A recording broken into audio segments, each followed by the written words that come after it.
Hello everyone. I hope everyone is fine and doing good.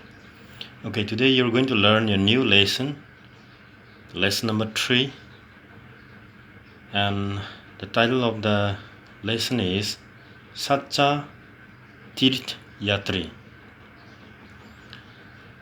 So सच्चा तीर्थ यात्रा सभी ईश्वर का आशीर्वाद पाने के लिए कई न कई प्रकार का पूजा पाठ या धर्म कर्म करते हैं। लेकिन इस बात में बताया गया है कि जो सच्चे ईश्वर भक्त होता है, जो मनुष्य का सेवा करना सच्चे भक्त होता है। तो चलिए इस कहानी को पढ़ कर सुना देता हूँ। किसी समय रूस के एक गांव में एफएम और एलिसा नाम के 2 वृद्ध मनुष्य रहते थे। वे बड़े घनिष्ठ मित्र थे। एफएम गंभीर और विचारवान व्यक्ति था।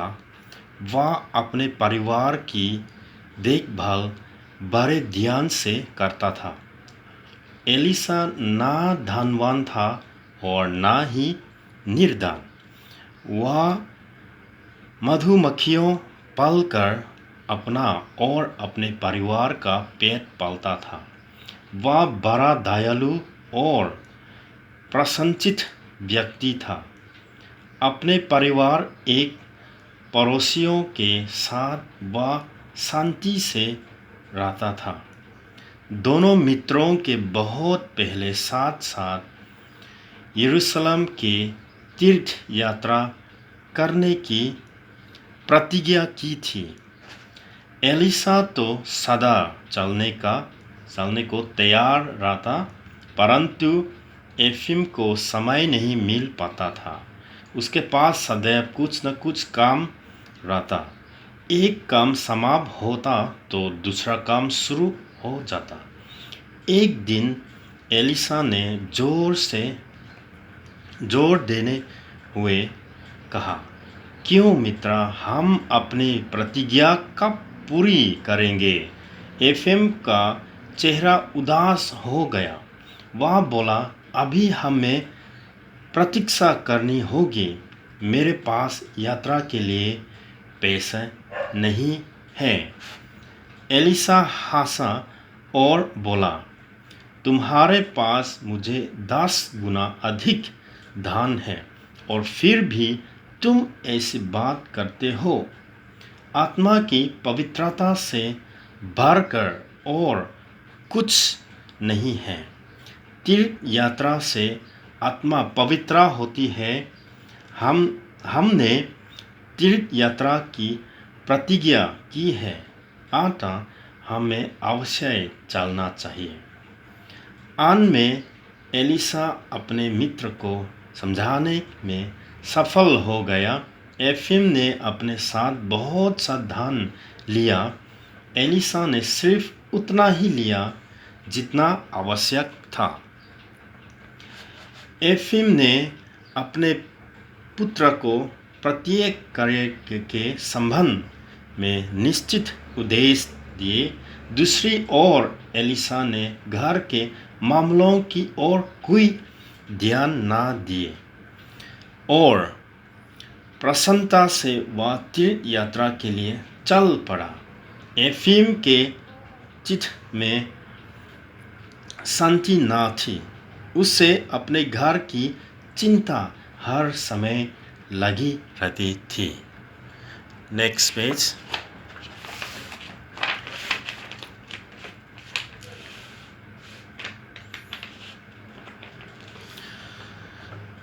चलते चलते दोनों वृद्ध मित्र एक छोटे से गांव में पहुंचे।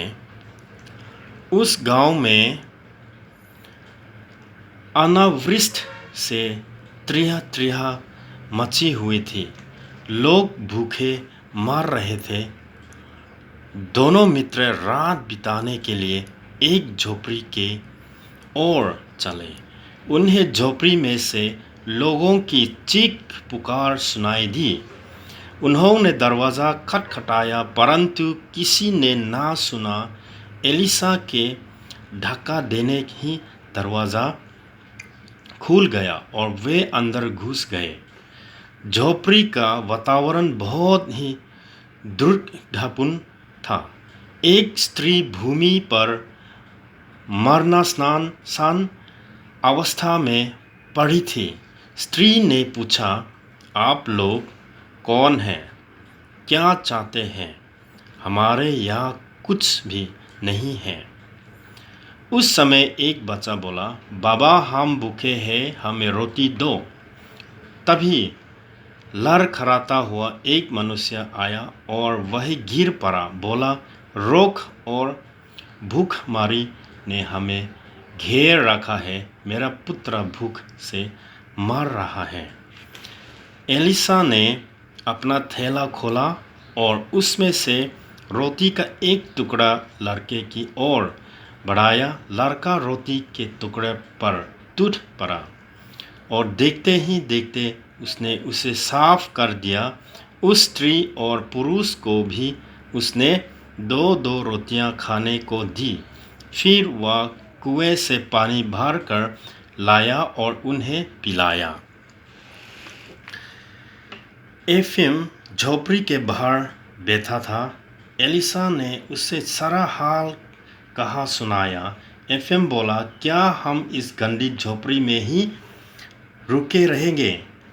ऐसा किया तो हम लोग भी बीमार हो जाएंगे और फिर हमें तो यरूशलेम पहुंचना है।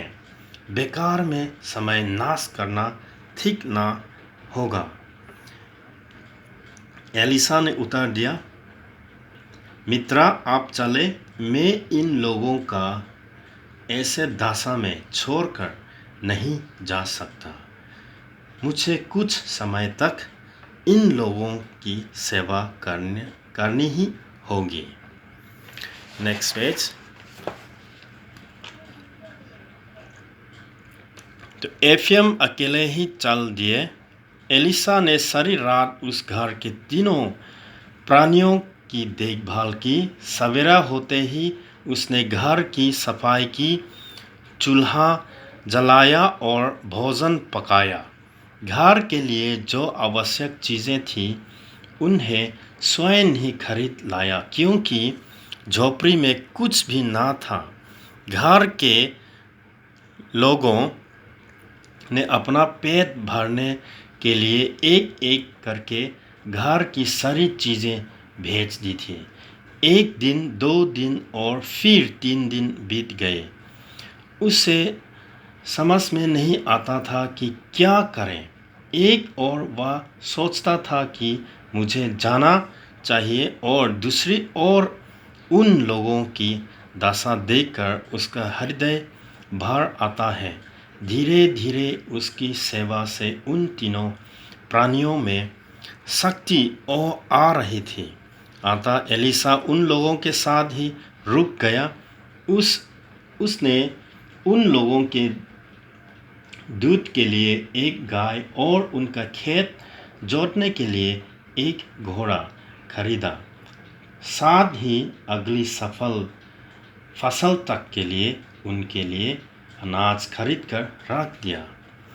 एक दिन एलिसा ने सुना कि बुरी स्त्री अपने बेटे से कह रही थी, बेटा यह मनुष्य नहीं, देवदूत है। ऐसे भले मनुष्य संसार में अधिक नहीं है। एलिसा ने जब अपनी प्रशंसा की ये सब सुने तो उसने सोचा कि मुझे यहाँ से चल देना चाहिए। घर के लोगों के लिए मैंने अगली फसल तक का प्रबंध कर ही दिया है। अगले दिन जब घर के लोग गहरी नींद में सो रहे थे, वह चुपचाप चल पड़ा। उसके रुपए समाप्त हो चुके थे। अतः उसने यरूशलेम जाने का विचार छोड़ दिया और घर की ओर चल पड़ा। घर पहुंचने पर उनके परिवार के लोग बड़े प्रसन्न हुए। उन्होंने पूछा, क्या आप यरूशलेम हो आए? एफएम कहाँ है? एलिसा ने उन लोगों को कुछ नहीं बताया, केवल इतना कहकर टाल दिया कि ईश्वर की इच्छा नहीं थी कि मैं वहां जाऊं।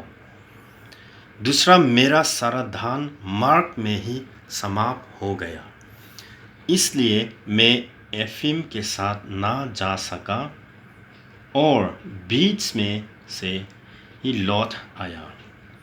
उधर एफिम गांव की झोपड़ी छोड़ने के बाद जितना शीघ्र हो सका यरूशलेम की ओर चला। वहां पहुंचकर वह प्रार्थना करने के लिए गिरजाघर में गया। बड़ी भीड़ थी, उस सदैव अपने ध्यान की चिंता लगी रहती थी। प्रार्थना करने के समय भी वह ततोल कर देख लेता है कि भीड़ में कोई जेब ना काट ले। प्रार्थना में उसका मन नहीं लग रहा था। गिरजाघर के भीतर भाग में 37 दीपक जल रहे थे। किसी भी तीर्थ यात्री को वहां जाने की अनुमति ना थी, परंतु दीपकों के प्रकाश के पीछे उसने एक ऐसा दृश्य देखा जिससे वह आश्चर्यचकित हो गया। वहां उसे एक वृद्ध पुरुष की झलक दिखाई दी। वह बिल्कुल एलिसा की तरह था। एफिम सोचने लगा कि यह एलिसा कैसे हो सकता है, उसे तो पीछे छोड़ आया हूँ। परंतु जब उसने उसकी ओर फिर देखा तो उसे पूर्ण विश्वास हो गया कि वह एलिसा ही है। उसे अपने मित्र को देखकर बड़ी प्रशंसा हुई। वह सोचने लगा कि एलिसा बड़ा भाग्यशाली है। उसके मन में आया कि अगले दिन मैं भी अपने मित्र के सहायता से गिरजाघर के भीतरी भाग में पहुंच सकूंगा। एफिम बार बार एलिसा की ओर देखता रहा। जब प्रार्थना सभा समाप्त हुई तो भीड़ इधर उधर बढ़ने लगी। एफिम को फिर डर लगने लगा कि कहीं कोई उसकी जेब ना काट ले। जेब को हाथ में दबाए हुए उसने भीड़ में आगे बढ़ना आराम किया, परंतु बाहर आने पर उसे एलिसा कहीं भी ना दिखाई दिया। अगले दिन एफिम गिरजाघर में गया। उसने गिरजाघर के भीतरी भाग में दीपकों के पास अपने मित्र एलिसा को पदरी की तरह हाथ फैलाए खड़े देखा, परंतु प्रार्थना समाप्त होने के बाद वह उस दिन भी अपने मित्र को ना पा सका। Next page.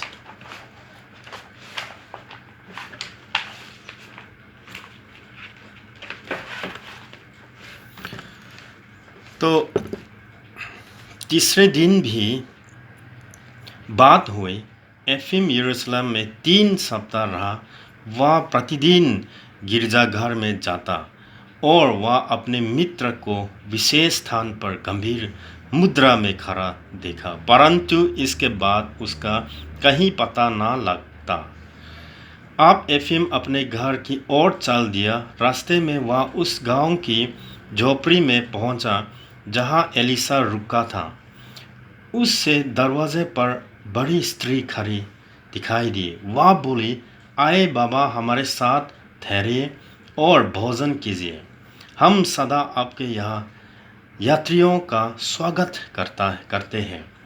एक यात्री ने ही हमारे प्राण रक्षा की थी। एफिम समझ गया कि वह स्त्री एलिसा के विषय में बात कर रही है। उसके संबंध में पूछने पर स्त्री ने कहा, मैं नहीं जानती वह कौन था, मनुष्य अथवा देवदूत।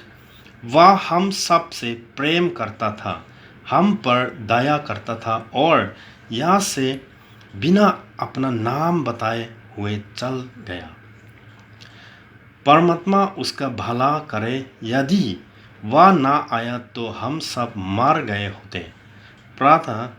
प्रातःकाल वह अपने गांव की ओर चल दिया।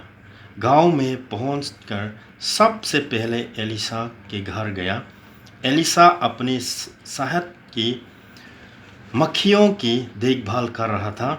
एफिम को देखकर उसने नमस्कार किया और कहा, आशा है कि आप यरूशलेम की तीर्थ यात्रा मुश्किल पूरी कर आए होंगे।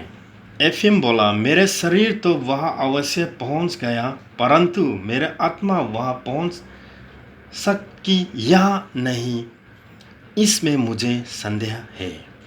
मुझे पूर्ण विश्वास है कि तुम्हारी आत्मा वहाँ अवश्य पहुँच गए। मैंने तुमको साक्षात गिरजाघर के भीतर भाग में दीपमाला के पीछे खड़े देखा था। तुम ही सच्चे तीर्थयात्री और ईश्वर के प्रति हो।